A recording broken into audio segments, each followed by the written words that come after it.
What's up, everyone? This is Greg M here. I changed my title from Olympic silver medalist and all that, but I figure I'll just make it something simple, life on the go, because every day is a different day for me. So normally I talk sports.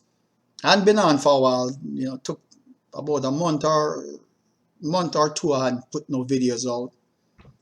Just been kind of, staying low, staying inside a lot. I'm a retired military veteran, so I've just been trying to do different things in my life. I didn't go back to a regular 9 to 5. I've been learning how to trade and use that as my side hustle, basically learning how to day trade, do some long-term investing as well as trying to trade some options. Learning a lot. I was doing it from the time I got out the military from the Air Force in the 2016, about late spring to beginning of summer, I started learning how to trade. Kind of dove in on my own until I came up on YouTube, of course, and now I'm starting to find a lot of videos late last year into this year that I'm starting to kind of follow. More so this year that I'm getting some good insights, doing my research also on Investopedia and so forth. But I haven't been kind of delving into sports as much, specifically track and field, because I was a track and field runner, competed internationally for my Caribbean island of Jamaica. Collegiate wise, Central State University was the last place that I finished up my track and field stint. Was at Abilene Christian University, where All American Championships, Lone Star Conference Championships, so forth. Two-time Olympian for Jamaica. Acquired a silver medal as part of the relay team in 1984. 4x100 meter relay finalist 1988. Just kind of bring you all up to speed about what I'm about on some of my past endeavors. But I'm not really a big YouTuber. I just started to do it as something else to do, basically, just to kind of dabble in something different, because I'm not doing the 95, and I was going to focus on track and field. And yeah, that's about it. I'm not a professional at this or anything. But I just decided out of boredom. My wife is out of town visiting family, so I decided to just do a video. I mean, of course, I was just learning how to do some research on some trading tactics that I can employ for future trading. But anyway, let me go back into some track and field. This is from Track Alerts, and this was recently, October 7th, 2020. Currently, there was 2 world records in one day.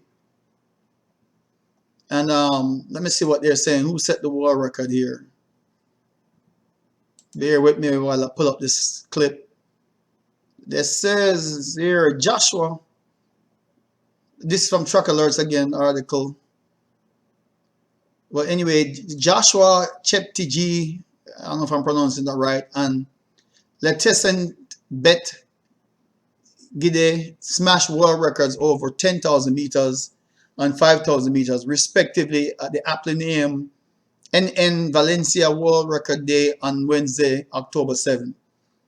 Now, Gide ran winning time of 14:06.62, took almost 5 seconds off the previous world 5,000 meter record set by fellow Ethiopian Torunesh Dibaba in Oslo 2008.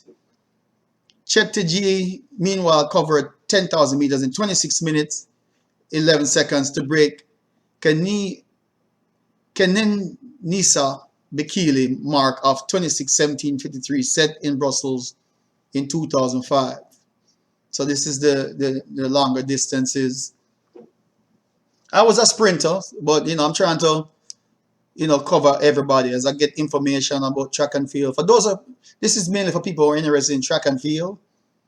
I might go back into trying to give coaching tips again on the 100 meters, 200 meters, sprinting, cover some techniques. I mean, I'm going to discuss it because I don't have any. I might copy some videos from YouTube and kind of critique them and share it with y'all to see what proper form and technique should look like, or the type of workouts you can use to build up your your speed endurance and so forth. I'm still playing around with what I want to do. But this is the distance. So they do their thing. They broke some world record. Let me see what else they got going on here. I'm not going to read the whole article. Oh, let me actually go down here. It says that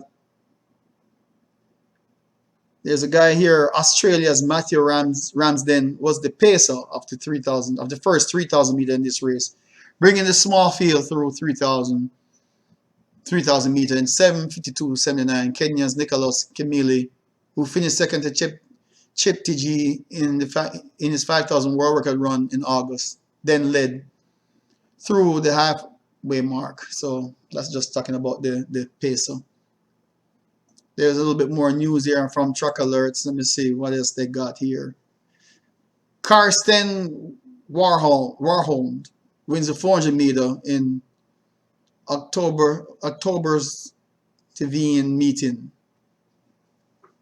I'm tearing up some of the pronunciation. This is the hurdler that's been running phenomenal this year. Despite the pandemic, they've started back up track and field. Let me see what the results were.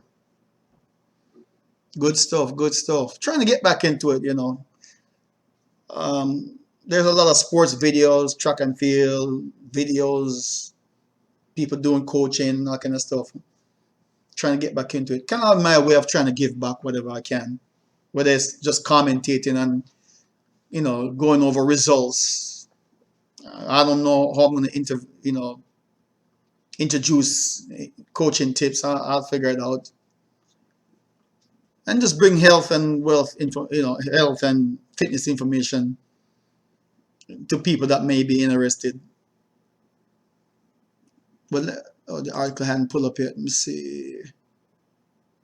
So here it says World 400 hurdles champion Karsten Warholm won the men's 400 meter Monday on October 5th.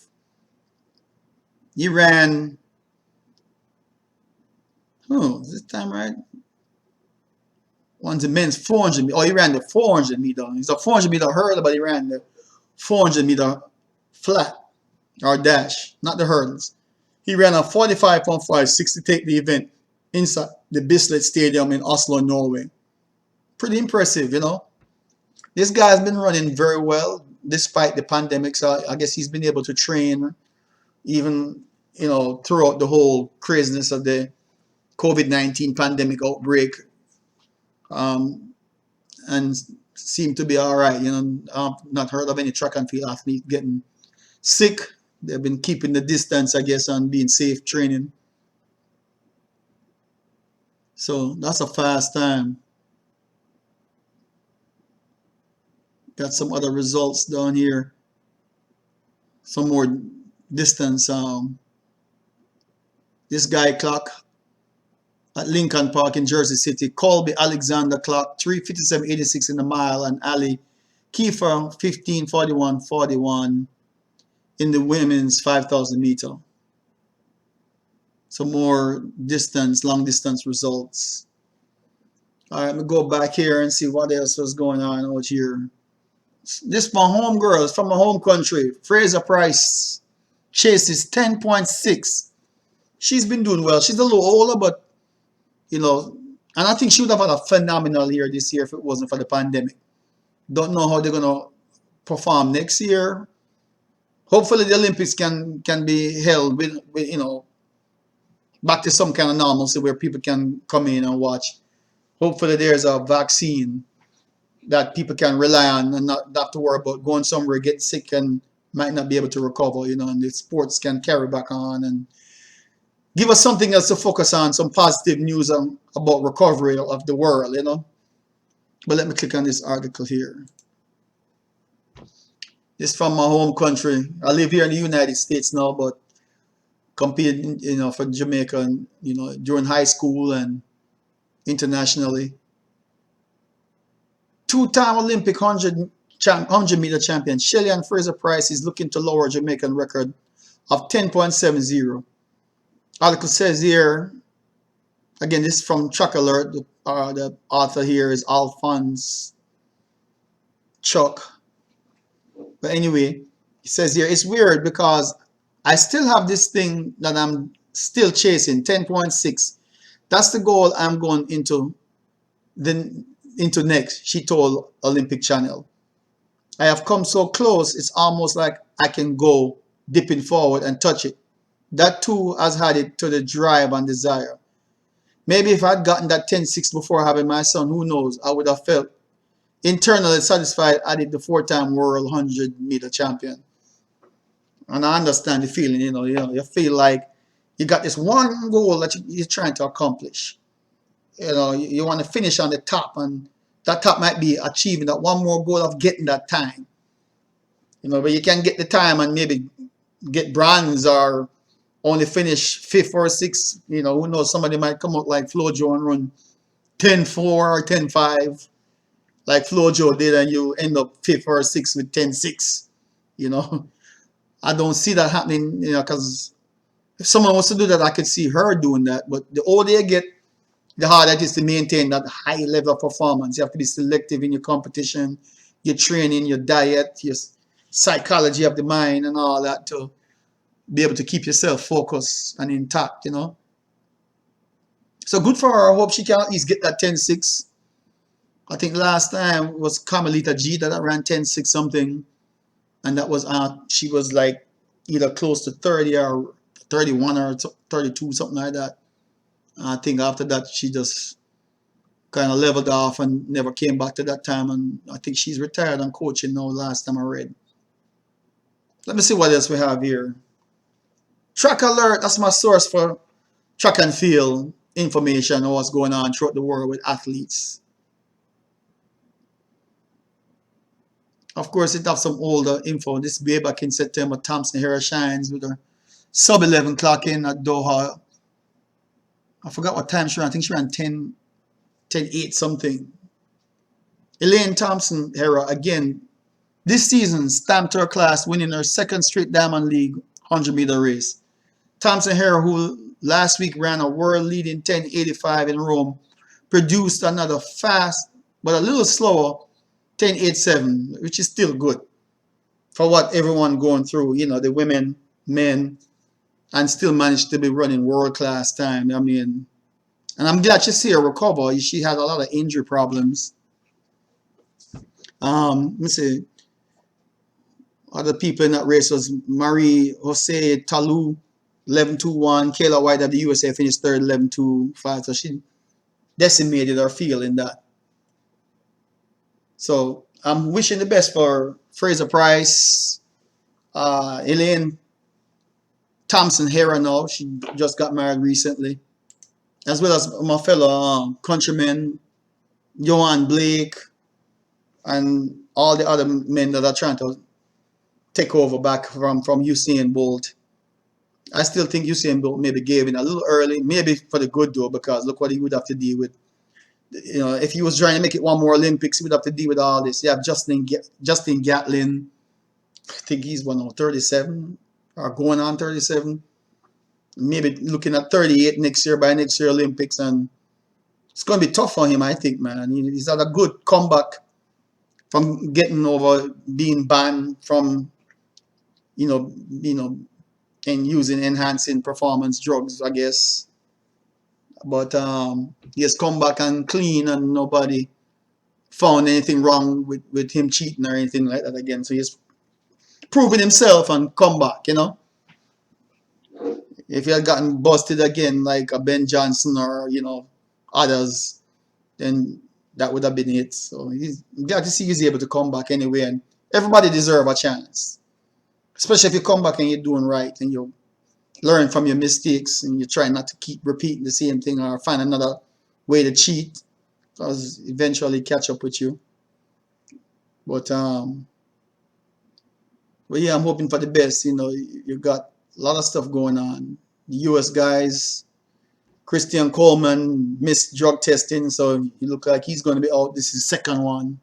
Lowell Lyles look like he's still going to be doing good. But you know, the U.S. got a lot of people stepping up. So, but anyway, that was it. Good to come back on here and do a little something again. And today's Saturday, of course, October 10th. We're getting into the election, and I'm going to vote early. I'm in Georgia, and you know, a lot of craziness, but hopefully, we can end the year on a positive note and look forward to even more positivity in 2021. So, for all y'all, take care. It's Greg M. Life on the Go, talking track and field today. And next time, we'll find out. I might come with something different, talk about something else, who knows. But I'll try my best to follow up with what's going on in sports, maybe provide some track and field training tips or something. All right, so if anything, you guys take care till next time.